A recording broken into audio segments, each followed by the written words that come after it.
What's up, guys? Welcome back to another video on the Texas Rangers report. And last night, the Rangers suffered another blow in the injury column.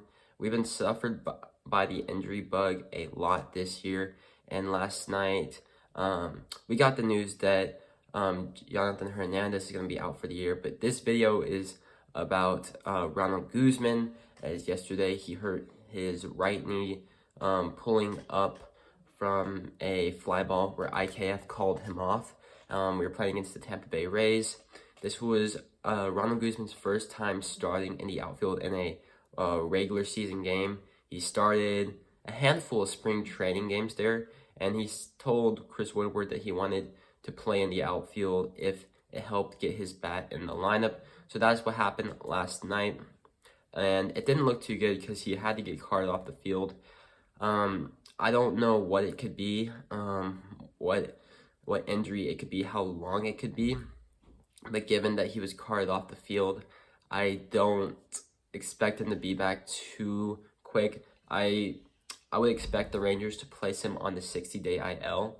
So I'm going to be going over 3 players that the Rangers could call up from their alternate trading site to replace Ronald Guzman on the roster. We can't do Willie Calhoun, Chris Davis, or Jordan Apostle, and that is because, one, Willie Calhoun and Chris Davis are still injured, and they would have to go through the intake COVID testing, and that'd take roughly 5 days, and we need a player up for tonight's game, and that's the same with Jordan Apostle. He's not injured. He is on the 40-man roster, however, but he isn't at the alternate training site, so we can't just call him straight up because he has to go through all the COVID testing. So the guys that I'm going to be going over are at the alternate training site at the Rangers AAA facility, and the training site lets the Major League club call up people as much as they like to, because you don't have to worry about the COVID intake testing whenever you're at the training site, because they should be going through the right precautions at the training site. So the first guy is Andy Ibanez. This would be a right-handed bat that the Rangers need in the lineup. We've been missing a solid right-handed bat ever since Chris Davis got injured. And that's not like Chris Davis was doing that great in spring training. And then he could be a bench option as well. He can play all around the infield. And he did all right in spring training, but I really think that with the injury of Ronald Guzman, the Rangers are going to be looking for another outfielder to replace him. So the next guy is Jason Martin, and we signed him in the offseason.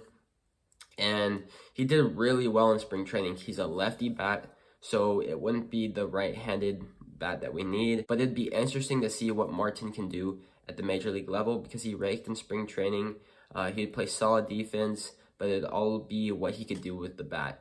But I don't think this option is likely, because right now the Rangers are really looking for a DH that could step in right now and be a big power guy from the right-handed side. And that's not really Martinez, because Guzman was sharing his DH roles with a lot of other people on the team, but there hasn't really been an established DH role. So I think Adolis Garcia will probably get the chance to take Ronald Guzman's spot on the active roster, given that he had a really good spring training. He was on the Rangers 40-man roster in the offseason, but then they designated him for assignment. I think they signed Mike Fultonevich, but he's strong. He has a lot of power. He does strike out a lot, so that's something he'll have to fix, but he's also really fast and he has a strong arm. So I think the Rangers would be getting a really good athlete if they call up Adolis Garcia. But we have to make a note that all the guys I just said, Adolis, Jason, and Andy Ibanez, they are not on the 40-man roster. So a 40-man roster spot would have to be created in order to call them up to the big leagues. And in this case, I think Adolis Garcia is going to get the call. So you could probably move Matt Bush to the 60-day IL, because it doesn't look like his injury is going to be a quick turnaround.